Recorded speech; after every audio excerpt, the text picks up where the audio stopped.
අපි ශාන්ත ජෝන් ජනතා හමුදාවේ බදුල්ල දිස්ත්‍රික්කයේ අපේ පාසල් වල ඉන්න ළමයි ටිකක් ඒ කියන්නේ ප්‍රථමාධාරකරුවන් ලෙස ඉන්න ළමයි ටිකක් තමයි ලොකු සාන්වංශගේ ආරාධනය පරිදි මේ අසපුවට ඇවිල්ලා මහමෙවුන අසපුවට ඇවිල්ලා අසරණ රෝගීන් සඳහා තමයි මේ ස්වේච්ඡාවෙන් මේ සේවාව කරන්නේ ප්‍රථමාධාර සේවයක් විදිහට යන්නේ. ඉතින් ගොඩාක් මෙතනට එනවා අසරණ ලෙඩ්ඩු. ඒ වගේම අපේ ළමයි ටික බොහොම කැපවීමෙන් මේ අසරණ ලෙඩ්ඩුන්ට උපකාර කරන සමහරුන්ට ඇවිදගෙන යන්න අමාරුයි අතට. එතකොට ඒ අයට රෝද පුටුවෙන් අපි චෛත්‍ය වටේ චෛත්‍ය ඇතුලේ උන්ට වන්දනාමාන කරන්න හොඳට ඉඩ ප්‍රස්තාව සලසලා දෙනවා. පහසුකම් සලසලා දෙනවා. ඉතින් ඒගොල්ලෝ ගොඩාක් පින් දෙනවා. මොකද ඇත්තටම අර මේ වෙහෙස මහන්සියලා ඉන්න ප්‍රතිමතුන් තමයි මෙතනට එන්නේ. ඉතින් ගොඩක් වෙලාවට මෙතනට ආවට පස්සේ විවිධ රෝගාබාධ වලට ලක් වෙනවා.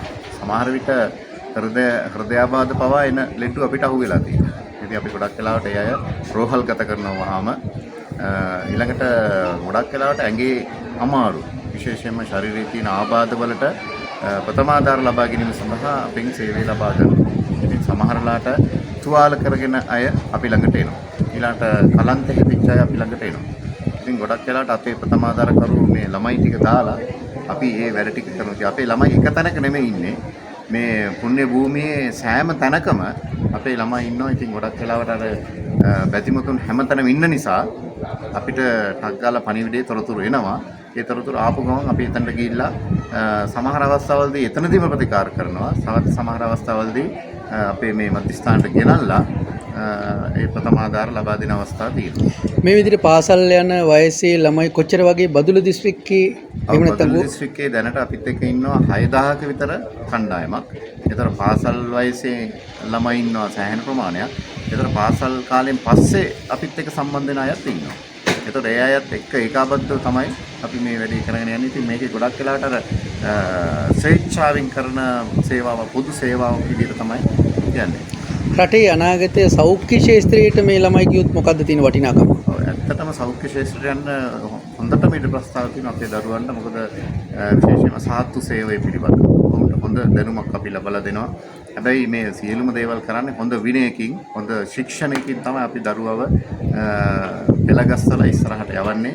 මොකද රෝගීන් එක්ක හොඳින් කතා කරන්න, ඒ වගේම උන්ට හොඳට සාත්තු කරන්න, මේ සියල්ලම අපි උන්ට ලබා දීලා තමයි යන්නේ. ඒකට උන් සෞඛ්‍ය ශාස්ත්‍රයේ රැකියාවකට ගියත් උන් ඉතාමත් හොඳින් දැඩි කැපවීමෙන් ඔවුන්ගේ සේවාව ඉටු කරයි කියලා අපි බලාපොරොත්තු වෙනවා. ළමෙක් එක්ක කතා කරලා බලමු. කියන්නකෝ කොහේදලා දාවේ මේ සම්බන්ධ වෙලා කොච්චර කල් වෙනවද? මම නම් ශාන්තෝන් කියලා සම්බන්ධ වෙලා අවුරුදු 5ක පමණ කාලයක් වෙනවා. මම ආවේ බණ්ඩාරේ ඉඳන්. මේ දවස් 4ම අසුපින්දන් ලෙඩුන්ට අවශ්‍ය ප්‍රථමාධාර කටයුතු සපයගෙන ඉන්නවා. මොකද හිතන්නේ ශාන්ත ජෝන් ගිලන්රත් හමුදාවට සම්බන්ධ වෙන්න ලැබීම ගැන? මට නම් ඉතින් ලොකු සතුටක් තියෙනවා. මොකද ලෙඩු ගොඩකට බෙහෙත් කරලා එයාලට හොඳ කරගන්න පුළුවන් වුණා. සතුටුයි ඉතින් ඇත්තටම මේ වගේ දෙයකට සහභාගී වෙන්න පුළුවන් වෙච්ච එක. එතකොට ඔයත් එක්ක මේ කටයුතු කරන යාළුවෝ ගැන මොකද හිතෙන්නේ? යාළුවට හම්බුණා. ටිකක් හොඳට කරගෙන යන්න පුළුවන් යාළුවත් එක්ක.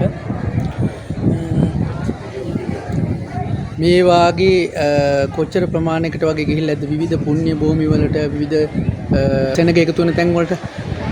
දැන් ඉතින් 25කට 6කට විතර ගිහිල්ලා තියෙනවා. ඒ වගේ ගිහිල්ලා ඉතින් මේ විදිහට ප්‍රථමාධාර සේවාවක් සපයමින් වැඩ කටයුතු කරගෙන යනවා ඉතින් දිගටම.